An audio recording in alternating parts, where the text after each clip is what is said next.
Alright, very good. Now we're recording for YouTube. So, yeah, we're just gonna get right into the meat and potatoes of the podcast. Yeah, just not a good week for me sports-wise. You'll see why, starting with really the first set of highlights we're about to watch.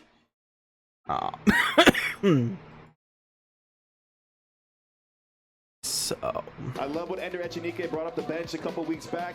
He's continued to be an industrious. Last week of doing stuff for Trevor Project. Next week, alright. Next week, kind of mini announcement. We start for St. Jude's and we start Subathon. Let me go to the game. Setup real quick, and then we'll go back to the actual setup.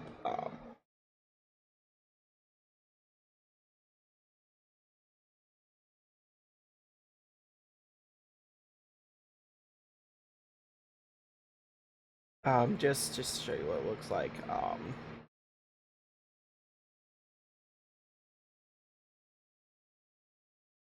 Oh, I know why it's not showing up. I actually need to open the timer program. Wow, I got Monday brain today.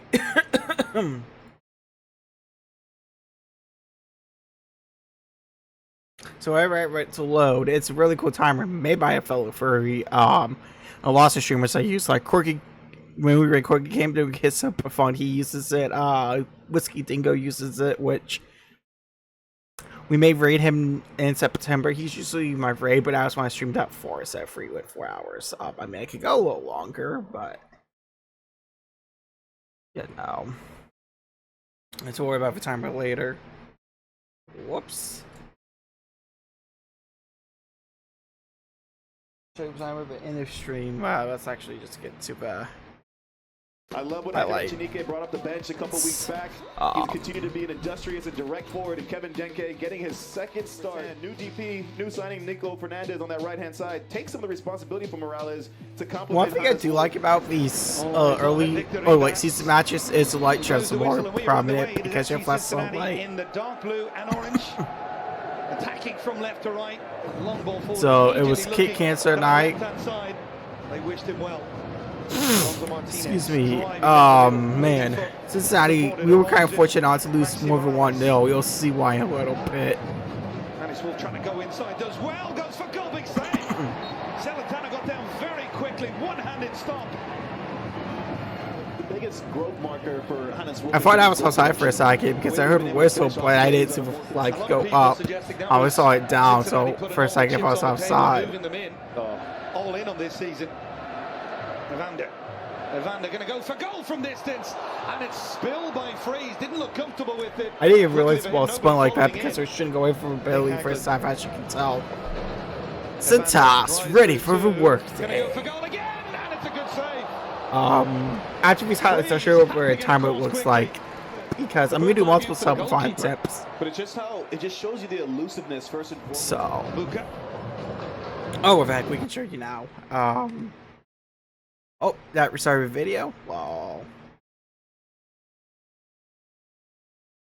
So, let's actually. So, yeah, I'm going to reset it because I don't know how I do it, but I may change the sub goal.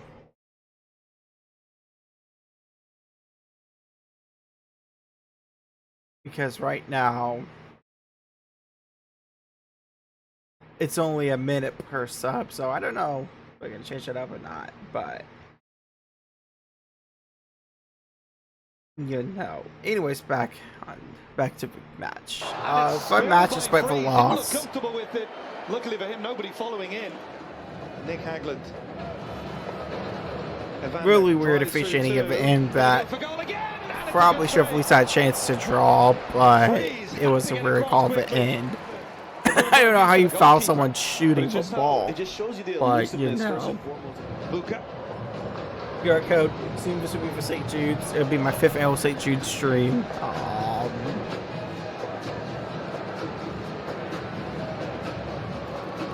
Martins, hack. Yeah, Guys, did you know the sponsor for Stadium is official partner? That's like when I hear NTT is official partner of IndyCar. It's like, what? The league sponsor's official partner? Long range hit here, off the post from Alonso Martinez. And it's kind of, okay, I'll move my bike down for a second. What? Sure NTT is a sponsor? Official Official partner with a sponsor for league? This is how quickly the game can change. Pereira does a good job of advancing the Man. ball forward. But when that ball gets turned over by Anunga, look how quick Alonso Martinez just forced. As you can see, we can't go losing 2-0. But That was just a little bit closer to the net happened 1-0 the first half. Called effort well wide. Looked like he had a direct run to goal. He came back on his left foot. Kenji Mbomedem just trying to run into. I don't know what I've done for momentum. Doubled up quickly. Definitely would have put it. Really does his defensive work. Put the ball away here though. It was in stoppage time, so definitely would have. That was a fierce hit. And this is how quickly the game can change. Definitely would have put a damper on momentum. So. Echenike, he's got the pace. Can he get beyond the last defender? Cold effort well wide. Looked like he had a direct run to goal. He came back on his left foot. Kenji Mbomedem just trying to run into. We just replaced our grass, so it's probably going to take a while to get used to the new pitch again. I know it's just like an excuse, but when we moved my specialty soccer tournament indoors, it took me a few touches to get used to AstroTurf. Because that's my first time playing on AstroTurf. So, once again, why does MLS need a tire sponsor?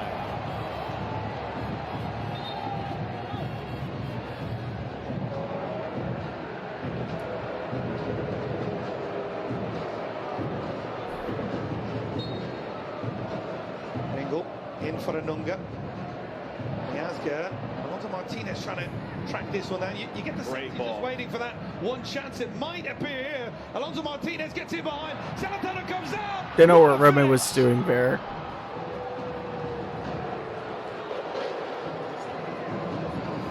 Absolutely clinical from NYC's top marksman. Where the ball turned over in transition, and Cincinnati were able to make up for their mistake. This time, what a great ball from Aiden O'Neill. Forward thinking, he breaks lines, he exposes the mistakes. And once you get Maxi Morales on a half turn with space in behind, the pace of Alonso Martinez to get him. I guess probably just desperation because Nick, Matt, and on a half turn with space in behind, the pace of Alonso Martinez.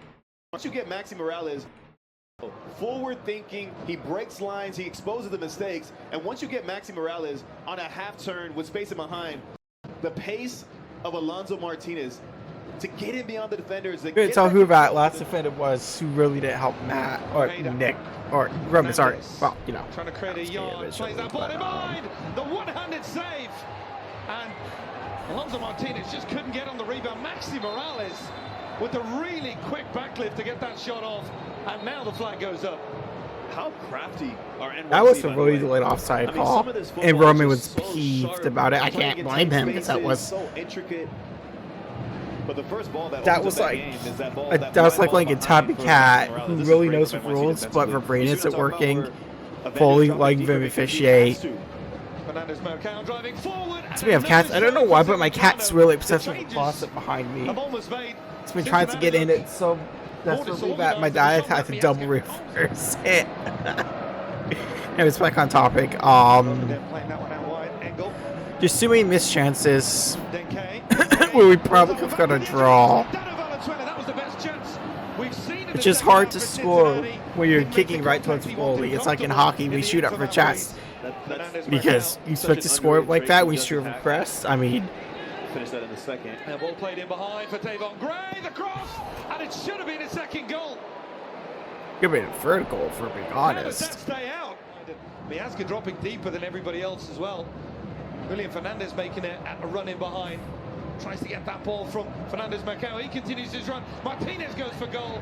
And the I was just wondering.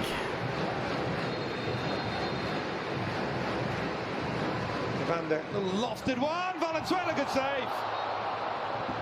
Just a flick header from Valenzuela, and Frey's got across quickly. Valenzuela does incredibly well. This ball doesn't have much pace on it. It's far from goal, but look at the snap of the neck.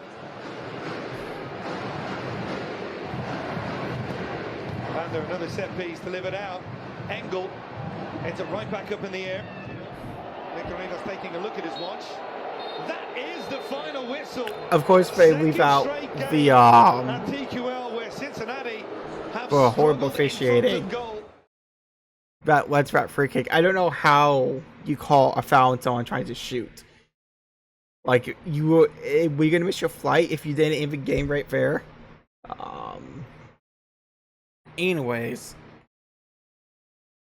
And the problem I have with that ref is he's the same ref that gave Matt a card back in a playoff game that should have not happened because of the idiotic best of 3 then single elimination. Just make it legged or single elimination. Since the rounds, I mean, obviously the cup finals gonna be single elimination, but you know. Alright, after all, this is a Motorsports podcast, so let's actually get to the Motorsports part. We're about to watch highlights of the Coke Zero Sugar 400.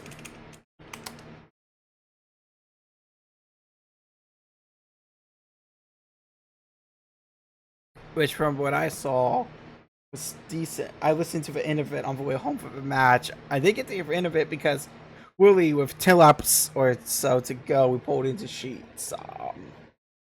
I like Sheets as a sponsor. We actually do a lot for Special Olympics Ohio now, which I love. You know. Oh, let's go to credit.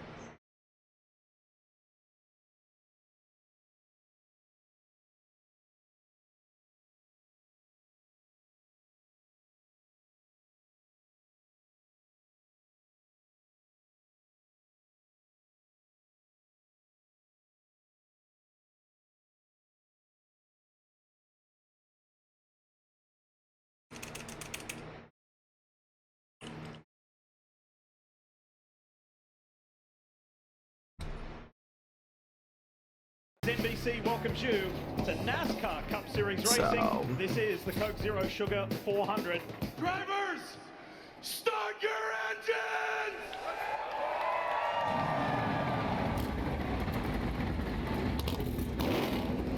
We talk playoffs after tonight, under the lights at the Man, I hate Racing. that is playoffs of racing or in racing. Are you ready? It's just stupid. Let's go! Why did he do it? Oh, look at that 34 across the nose. I just love out of context. Why did he do it? I guess you could say Tyrek was not loving that. The smart thing for him to do is ride around in the back. Get it? There's Because he was Alex driving the Bowman McDonald's behind him. car. Remember, he's racing Alex Bowman for this position. Coming off turn 4, he and Gilliland come together. And around both of them go. A McDonald's car wrecking with a pickle car. It's kind of funny. Not gonna lie. That is big damage. I mean, It was announced today that Connor Zilic will be racing my two full-time favorite burgers in Cup, and from there's McDonald's another have here. pickles, Around which makes goes it even Bowman. funnier. Pushes in it as well. There's Bowman. Bowman's in the wall. Stenhouse is in there. So too Cindric. Of course, I don't think Ricky caused it, but of course he was involved in a crash. It's a rare time Ricky was not I don't the think Bubba cause knows of it. he's 3 wide top because of where he is on the racetrack. He starts moving left, and then Kyle and Logano Logano has nowhere to do. He's out of the gas, and that's it. The 23 comes across. I feel like The this. nose of the 22. I agree, That was that's a huge. spotter I'm just issue. not sure the 23 of Like, Bubba I don't Wallace even has know any Bubba idea knew there are Logano 2 was cars fair. below him while being in the middle of the racetrack. And of course, Which- it's at the front of the pack. So now all of these guys that had nothing to do with the wreck whatsoever, they come Honestly, I piling think into Bubba it is the with nowhere best to go. super But speedway he basically racing. touching the 22, and then all of a sudden it just pulls him left. Is my opinion Either that's his way, best. The result Those are the his same, best which is a tracks. Huge wreck. And this hit right here It's for the 2 cars. unfortunate, but Shows up on the scene right. Boom. Man, oh man. That is a big hit. And then how about unsurprisingly, this? The wrapped right 38 out for red they flag through. for cleanup. Like he is. That's much like what we saw to Chase Elliott last week, right? He was like, "Oh man, I'm through," and then he gets turned by a wrecking 48 car. Pretty dramatic opening portion. Go, roll it, So let's see how we go here. As we race back here.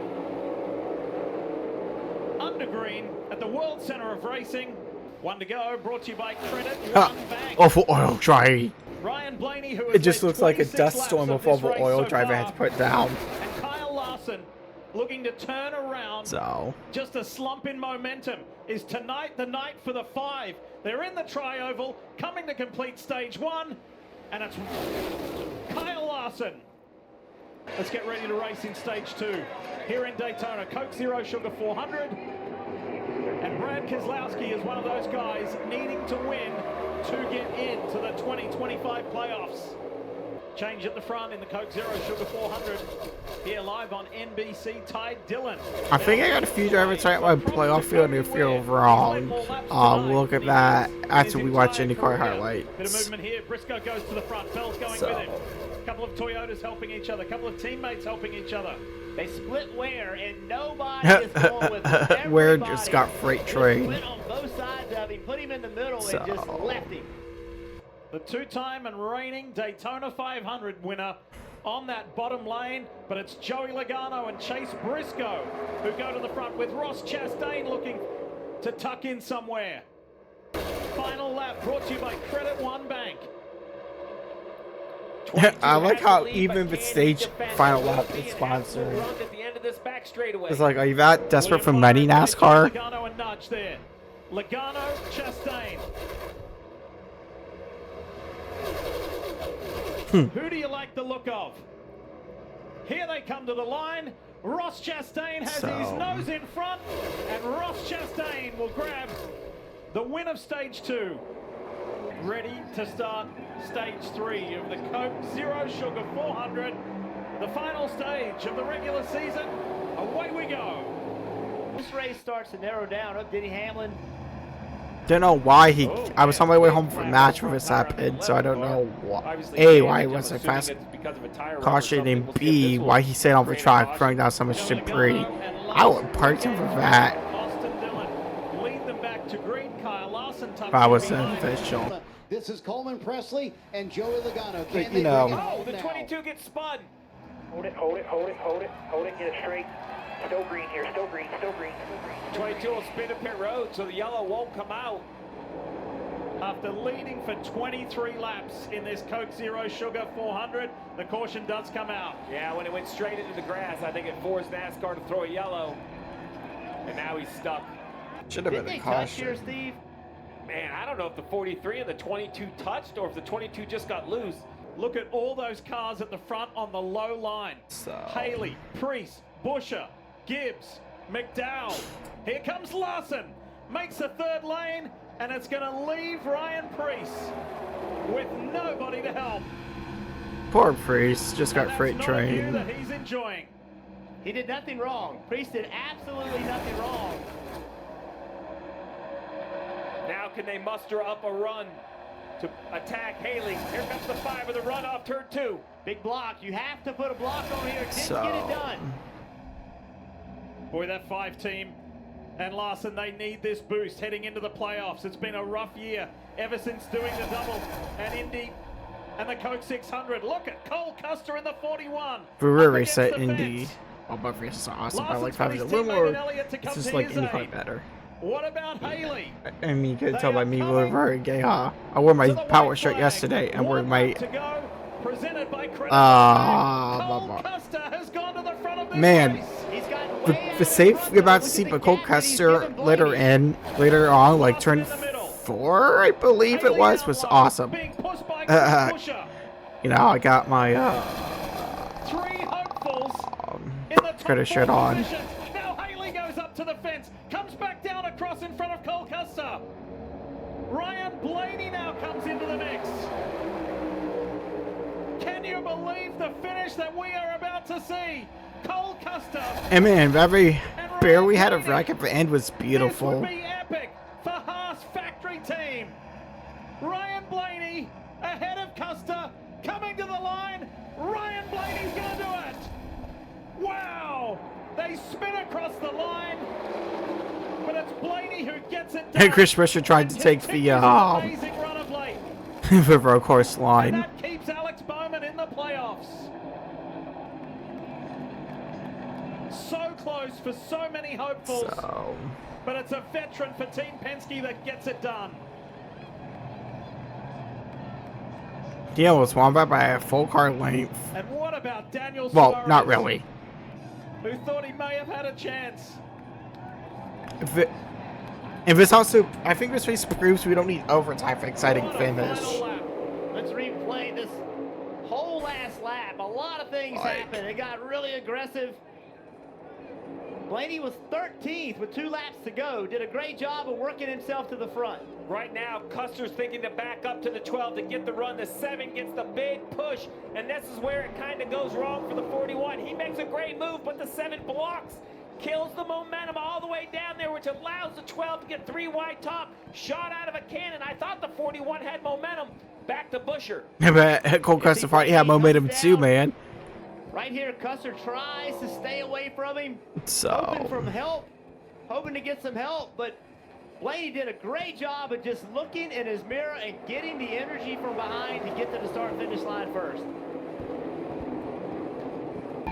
Ryan Blaney, Team Penske, here in Daytona.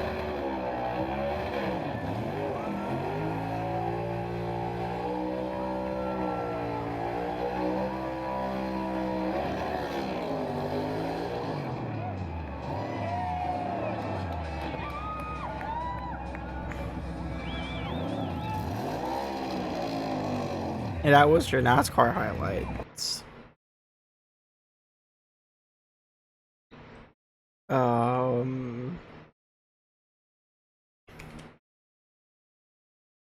All right, we are now moving on to the IndyCar portion of the podcast. So,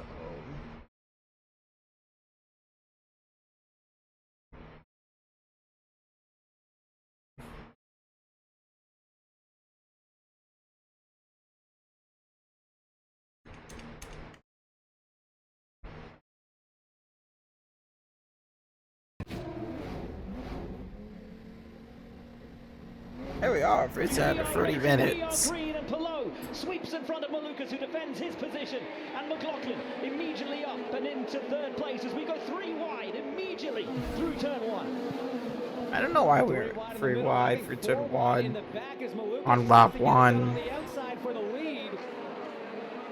Look at Connor Daly there in the purple car, 3 wide at the back and going big once again. And Connor Daly makes it work. Oh, big one. Crash. Big one at the back, and that is Nolan Siegel into the wall.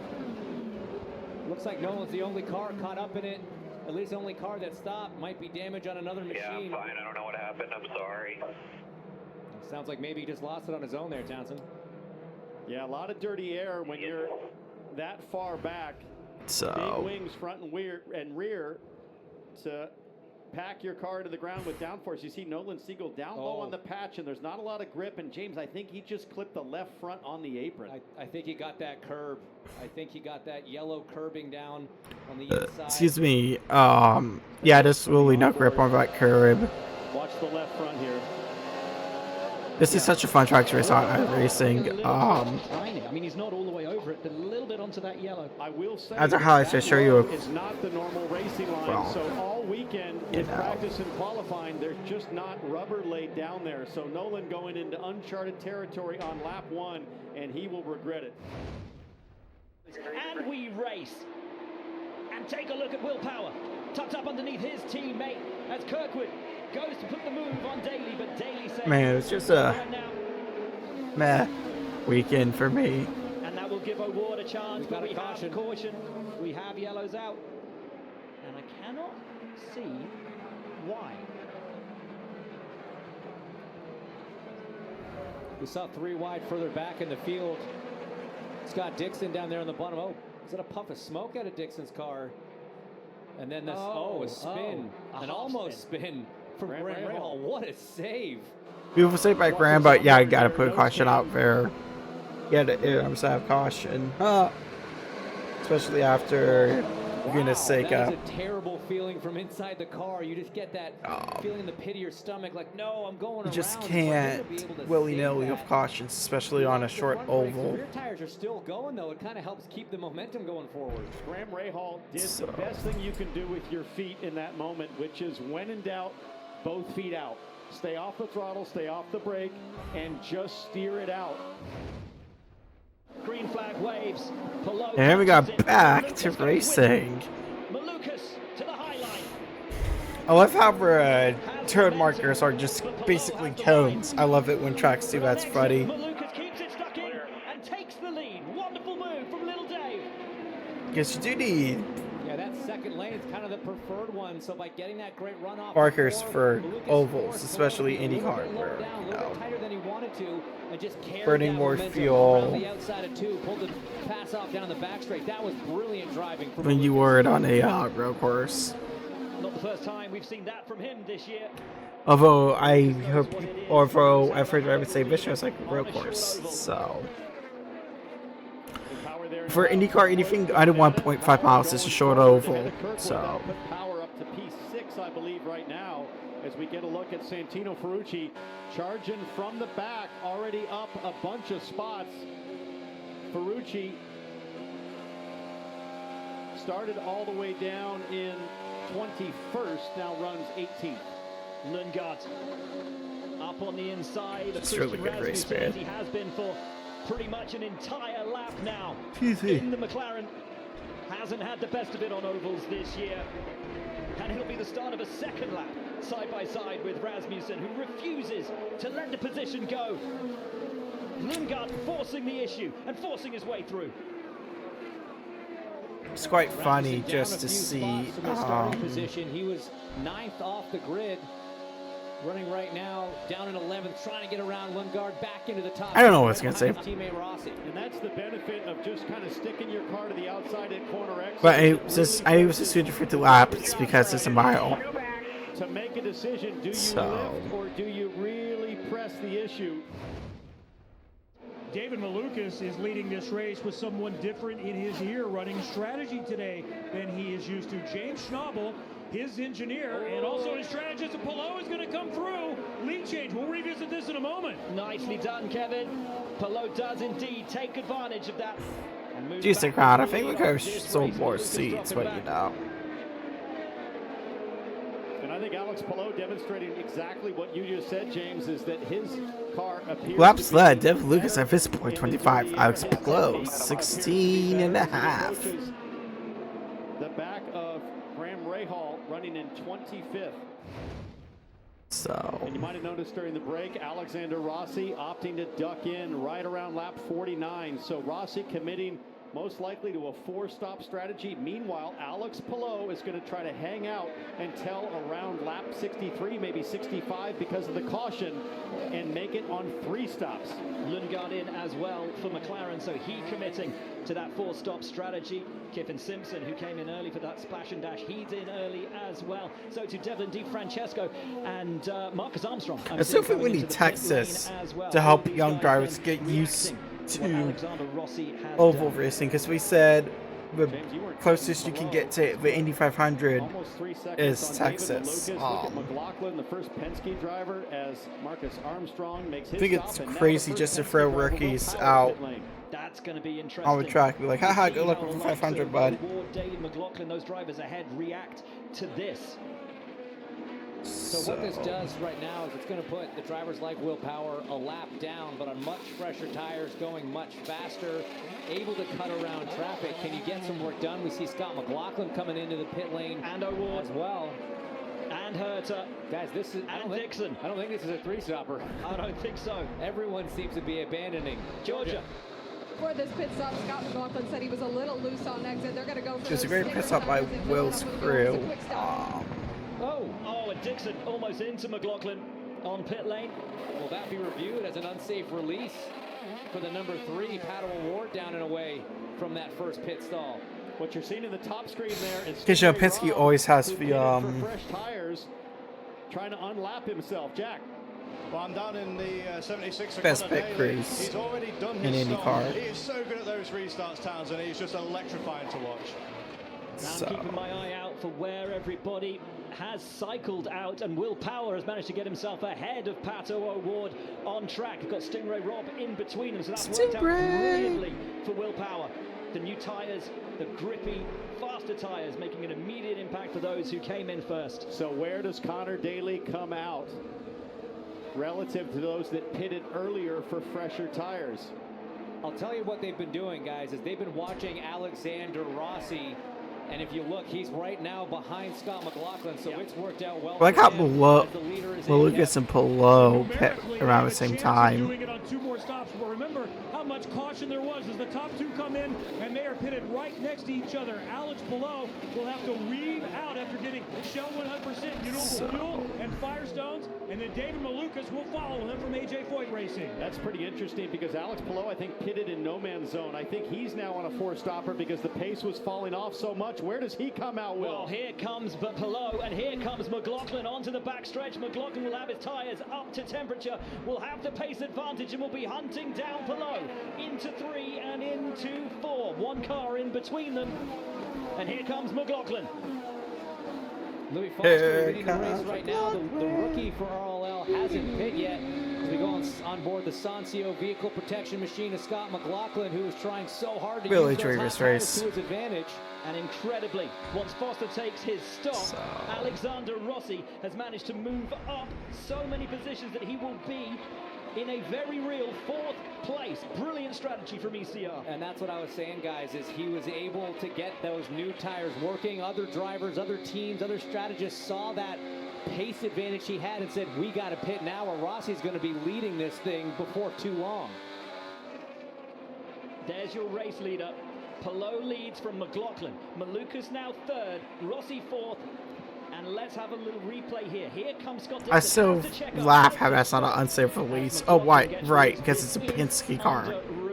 That's why it's not an unsafe release. So face a penalty for an unsafe release. This, the view from Scott Dixon. Wow, I mean, it looks almost unquestionable from that angle. It does, but we've seen before that if there's no contact, often race control will try to stay out of it. So let's be real here. That was an unsafe release because it was a Penske car.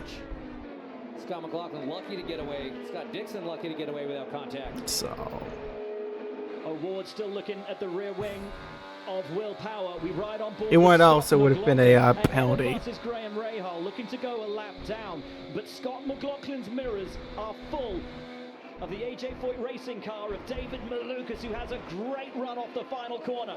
Malukas has looked so strong on fresh tires. This is his advantage, I think, to drivers like McLaughlin and Pillow. But Malukas will know that based on the first stint, after about 20 laps, he starts to suffer a bit. I wonder if they made some adjustments on pit lane, but Malukas might have a chance here as they round through 3 and 4 and come to the front straight. Wextrup on board of Rahal looking back at this battle for 2nd and 3rd place. And it is now a genuine battle. There will be no action, no penalty for Scott McLaughlin. Which is a joke. Is legitimate as it stands. But I've got to say, guys, for those drivers who took the risk and rolled the dice and came in early, it has worked out perfectly. Rossi up to 4th, Lundgaard up to 7th, and the drivers who waited late, like a Connor Daly, look at that, P4 dropping all the way down to P8. David Malukas was pressing on those fresh tires and almost got into the fence. I think he did. Turn 2. Watch this replay. This was that's so close. That dirty air we were talking about, a bunch of percentage points of downforce gone, and that car just sliding up to the wall. The dirty air put Malukas high and into the dirt, literally. Alex Pillow leading by 4.2 seconds now from David Malukas, but having to make, from Scott McLaughlin, my apologies, but having to make his way back through traffic, trying to put a couple of cars 2 laps down, and now O'Ward and Power jump to pit lane to try to force the issue and take everyone back to stops. Kevin. We've got our answer on strategy from these two. To do it on 4 stops, you need to average 50 laps per stint, and they're right on that. And they had a lot of caution. Power down, a little further up pit lane towards pit out. Pato O'Ward is also out, so the tire wear is Excuse me. today. Alexander Rossi is in. Lundgaard is in. We've got one of the Premas in as well. And as we learned from the first stops, the earlier you stop, the greater your advantage compared to all of your rivals. I'm a little surprised that Alex Pillow's hanging out here in lap traffic as Alexander Rossi just finished, Kev. Another good day for Rossi as we also see Christian Lundgaard coming into this point. Rossi had his best finish at Portland a couple of weeks ago and legit running in the top. Bit of a slow stop unfortunately for Lundgaard. Looked like for real not going to go on. Rossi, he pit earlier, so he had a slightly longer stop, a little more fuel going in that car, but 6 seconds for power and award. That shows you that that wasn't a full fill because these guys were pitting off of tires, not off of fuel. McLaughlin and Malukas from second and third come into pit lane. Once again, Palou will be the last of the leaders to pit. Georgia. That's just to say, only 6 seconds to get full gas in. Fresh tires and fuel for McLaughlin. Kevin. Malukas is coming in. We'll see Alex Palou in just a moment. For Malukas, solid stop for the AJ Foy Racing team, but it's taking time. They've got a problem and losing all kinds of precious time, and the car is back up on the jacks as Palou comes down. And a yellow has come out. Oh, and that's Will Power. Will Power is off and on track, and wouldn't you know it, the luck for Alex Palou shows no sign of disappearing. Made it in just in time before that yellow flag.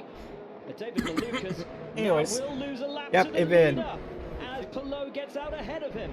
You can see that Will Power's right sides show evidence of getting into the wall. I don't know if there would be suspension damage there, but Palou and Malukas I was just should be sitting pretty here out to see a poopy weekend for me. Out. Hectic as you just saw. Sequence, guys. That was crazy timing for a caution.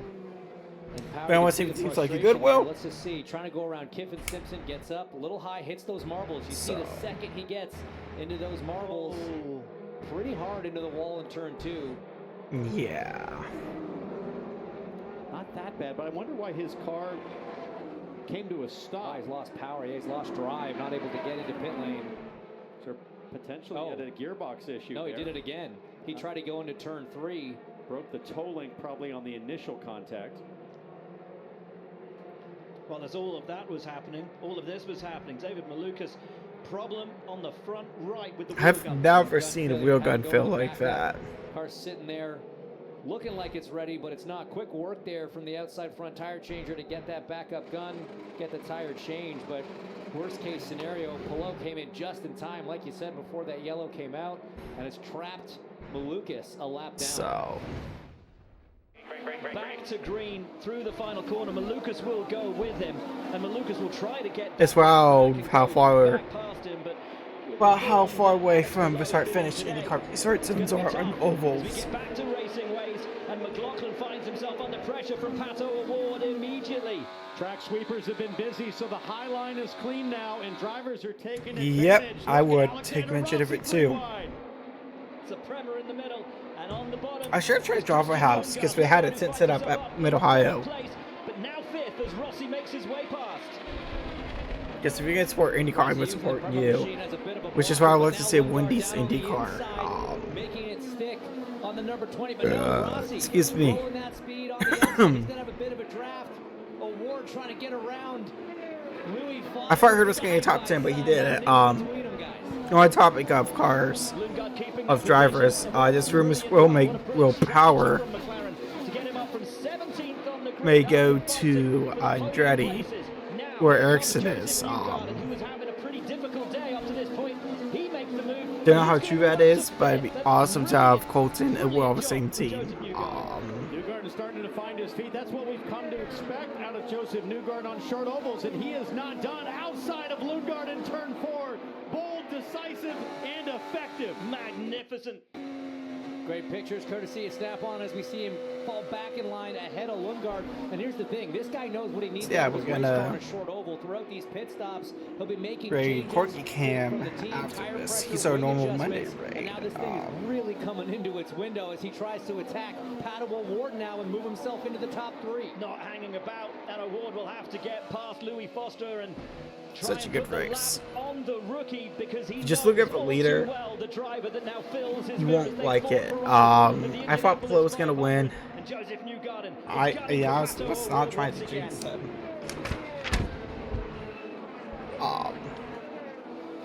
Like I said 2 weeks ago, he's actually more like with Max. When Max was on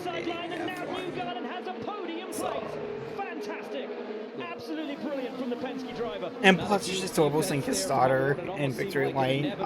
Maybe someday, not racing, obviously, but off kids to take 2 races. Earlier that there really wasn't anything wrong. It was just this dirty air. Joseph was stuck in the part of the track that he was. They were trying to just massage the car a little bit through some of these pit stops. And I got to say, James, he is absolutely flying now. Jack, you asked Joseph Newgarden before this race started, what is it you're hearing about Thor's hammer? Joseph Newgarden is laying down the hammer, keeping the hammer down and pressing on. Next for him will be Louis Foster to put him a lap down, and then he will go after his teammate Scott McLaughlin, and then he will attempt to go after Alex Palou. Newgarden, who has looked so deeply impressive every time we visited an oval this year, but has taken nothing away from it in a season littered with disappointment. Can this be his day? Can he put on a show and make something special in this penultimate race of 2025? Eyes on Rasmussen there, who had to start this restart from the back of the lead lap cars after getting caught for speeding on pit lane. Restarted in 16th. Just have a pit limiter in time. 11th now, so he continues to gain spots, +5 since we went green just a few laps ago. So trying to claw back all that time, all that track position lost from a speeding penalty. Sitting on board with Rasmussen. Currently sitting 11th on track. It's Kyle Kirkwood ahead of us.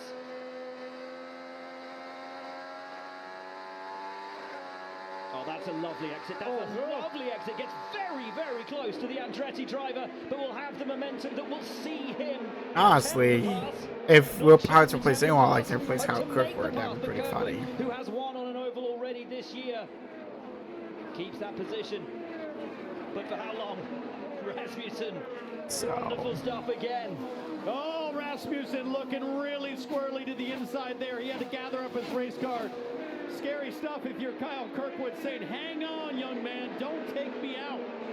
Kirkwood clears him, is going to come down, try to take a little bit of that air off the front wing in a huge moment for Rasmussen. Beautiful save by Rasmussen. Given the great shots of Raz catching that thing. That was close. Somehow holds it together. And again, another twitch from Rasmussen. We ride on board with him now.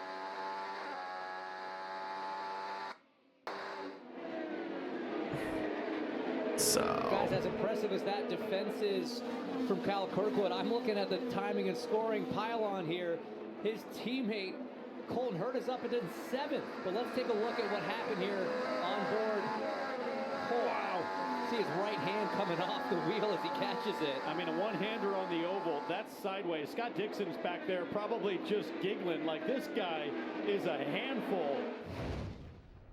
The Prema of Callum Ilott gets taken away from pit lane, which he just entered, a little bit on fire, smoke pouring from the back of the Italian car.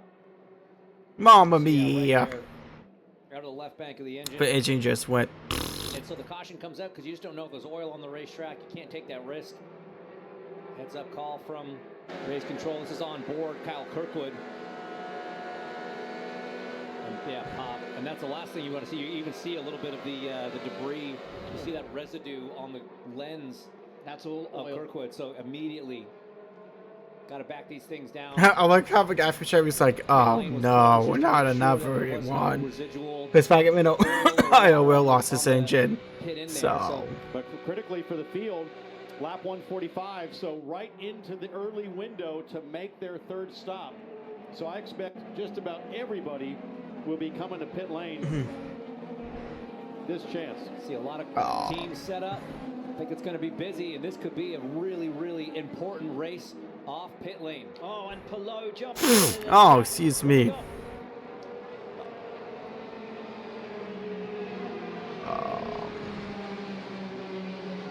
Everyone's in. So. Palou, McLaughlin. Newgarden jumps into his pit stand. We wait for the two McLarens to jump into theirs. Colton Herter is into his spot. Anyways, show 100% renewable race fuel. I'm actually need to pause this real quick because I thought my dad was, both my dad and I thought he was off today, and he has to work till 11:30, so my mom had to bring me dinner. I need to go get that, so I'll be right back.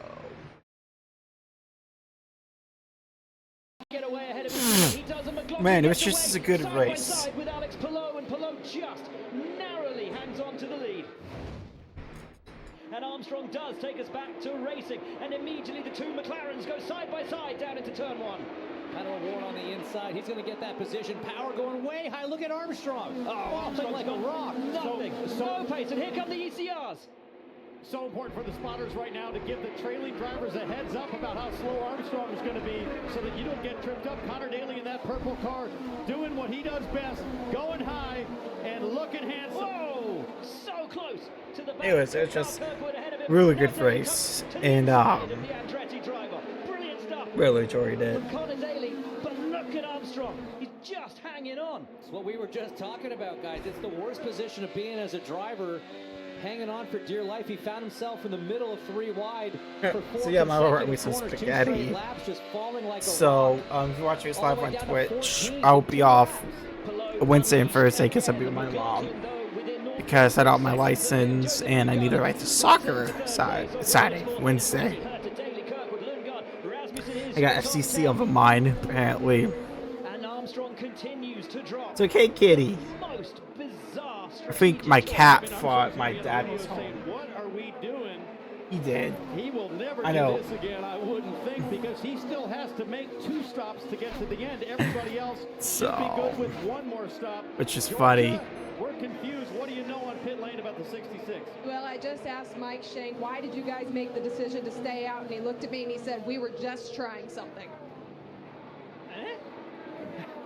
So I don't know what to say.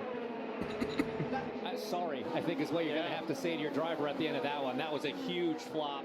Just really struggling to understand the mindset there. I mean, just watch Marcus Armstrong on this restart. Pelot's like, yeah, see ya. And then here comes everybody, freight train mode. Guys, Marcus Armstrong's going to be dead last in a couple laps. man, they just let him out old tires, which I don't get. Usually my Shank is better for that. Because the track is so warm, but keep an eye on this. There's a very That was funny. sprinkle we're feeling. That was funny. The track is okay. Race control's like, nah, fam, we're putting up caution. That happened to us at the Indy 500. We had a few rain cautions. Of course, it's more obvious, but you can see up a blue sky. It's just like probably weirdest rain caution I've ever seen in my mini, like almost 20 years of watching IndyCar. So. Rossi's had an absolute blinder. Rossi already side by side with Newgarden trying to make the pass for 3rd going into turn 3. Side by side further back. Pelot enjoying that advantage. And yeah, next first, I'm also going to be off next Wednesday, Thursday, because I have a doctor's appointment and I have soccer before it. So hopefully, don't want to say anything because we can't play Ray for safety reasons. Hope it went out of the heat. But anyways, back on topic. We'll talk about soccer later when we talk about future position sports thing. But well, I guess it was schedule update. If you're listening to YouTube, I mean, it doesn't matter whether it's live. If you're on Twitch,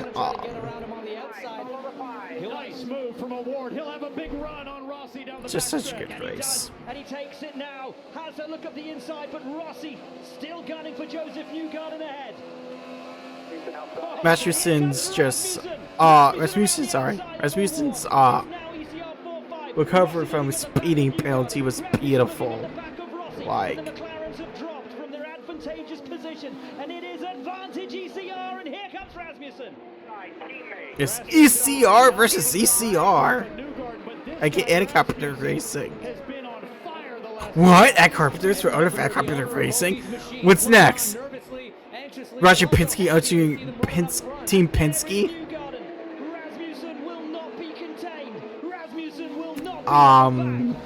Something I forgot to mention earlier is that Honda wrapped up the Manufacturers Championship, even though Chevy's gone back-to-back races wins. Pelosi and Kirkwood's wins. Earlier seasons probably wrapped up the title for them.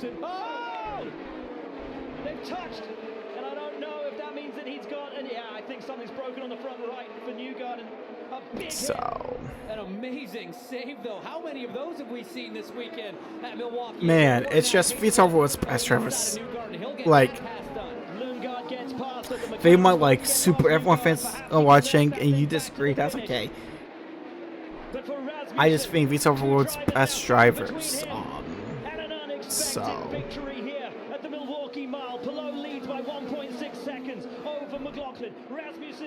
Man, honestly, I didn't think this would be enough time if I were going to see another hello below moment.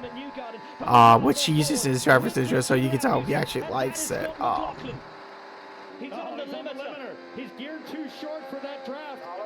Doesn't matter. Doesn't matter. Around the outside and another position. Let's go. That is. It's Sparta. Let's go. Let's go after Alex Palou and take this victory. Rasmussen's on fire. The promo car's like, not gonna fight you. Robert's like, not gonna fight you because there's no point. And now there's no one between them. That's the number down there you want to look at. 1.7 seconds. That was so American. He was 1776. All up 234.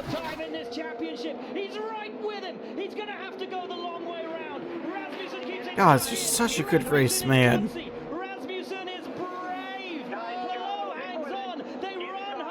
Woo! I really thought they were gonna wreck there. I thought Scott McLaughlin was gonna luck into a win because they were gonna hit each other, but you know. Utterly spellbinding. That was one of the gutsiest moves I've seen since Joseph Newgarden went to the high side to win the Indy 500. That was impressive. Lap 250, 250. That we could have a first-time winner. And it's going to be one of the most electrifying drivers that we have in the NTT IndyCar Series. He's a USF 2000 champion. He's an Indy Pro 2000 champion. An Indy Next champion. Well, I mean, obviously you got to win championships in those to An IndyCar race winner. Sensational. Bravo. just about knocked her hat off. So many drivers have been talking about your style, saying it won't last. What do you have to say about that, and how did you get to the front? Well, our ovals has been pretty good this year, so if it doesn't last, I don't know. But no, today was amazing. We were talking about before the race that if there's a late caution, then we want to go on new tires because it's just such an advantage. So there was more people that did it than I thought there would at the last stint, but it was definitely the right choice. I mean, we were so good on new tires, even compared to other cars on new tires. So, wow. That's a good day. It's a good Sunday. And the celebration is on now for Ed Carpenter Racing. Up next is the Porchetta Bourbon Music City Grand Prix, Sunday, August 31st at 2 p.m. Eastern on Fox.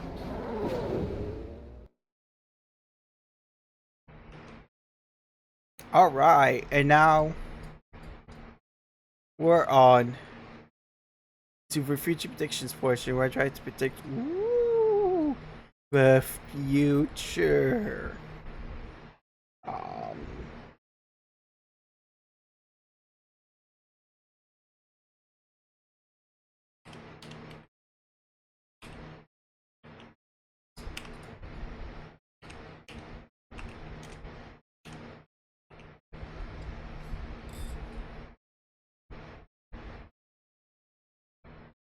Starting on Saturday with FC Cincinnati.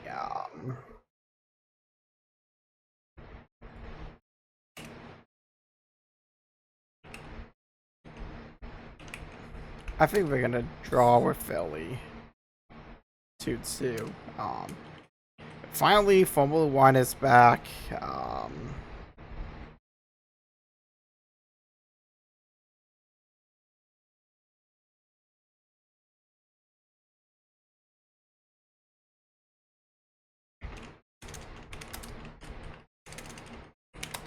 I think Lando Norris wins.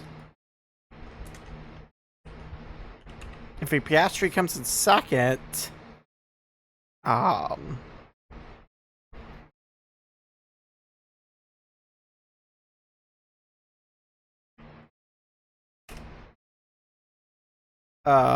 third, Charles Leclerc.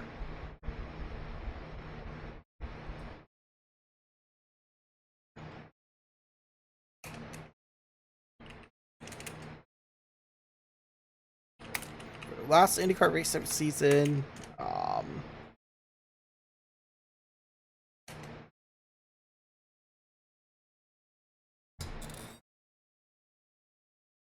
It's actually a good question. You know what? I'm gonna say Will Power wins. No, Alex Palou wins. Sorry.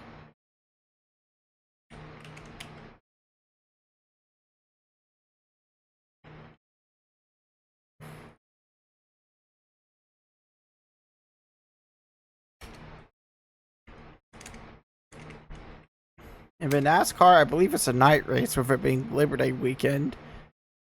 Next weekend. Or I guess this weekend now.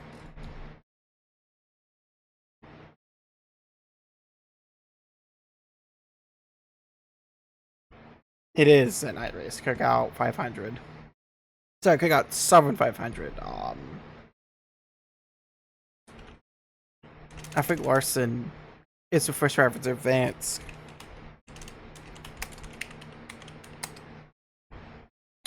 Alright, but before we call it a stream, I want to look at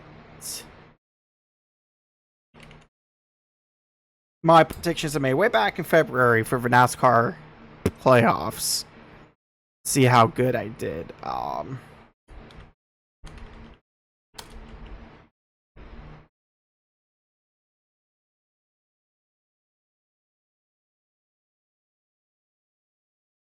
I was right with Kyle Larson. I'm seating. I was way off.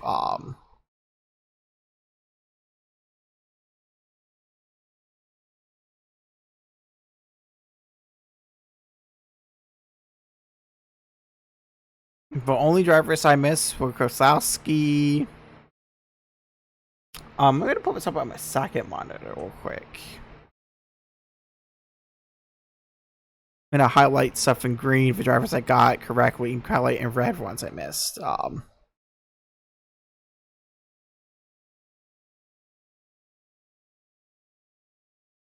Cindric was correct.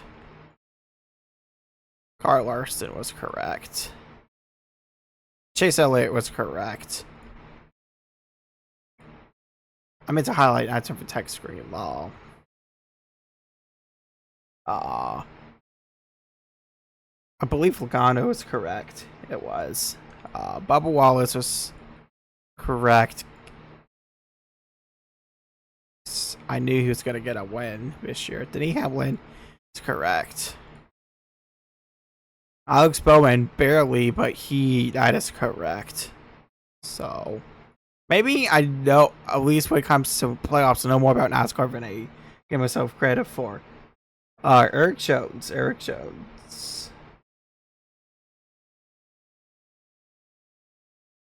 Was that my first incorrect one? It was. So that's going to be in red. Ryan Blaney. That is correct. Suarez. That's unfortunately incorrect. Van Gisbergen. Let's be real here.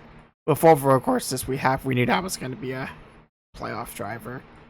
Ross Chastain, aka Watermelon Man, that was correct.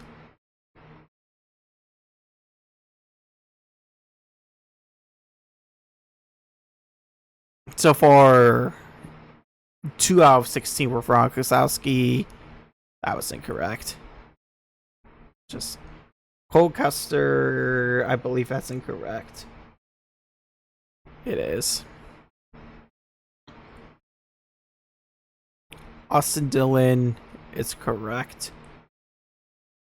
And I don't believe Busch made it. He did not. So I missed 5 out of 16.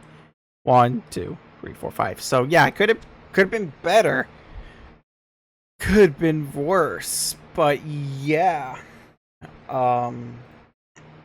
That will do it for today's podcast. So I'd like to thank you guys for watching. God bless. I still believe that Jesus is Lord, and I will see you tomorrow with some farming sim. Wow. Even with IndyCar, it was still under an hour. So, yeah. Ending recording in 3, 2, 1. Barely under an hour, though.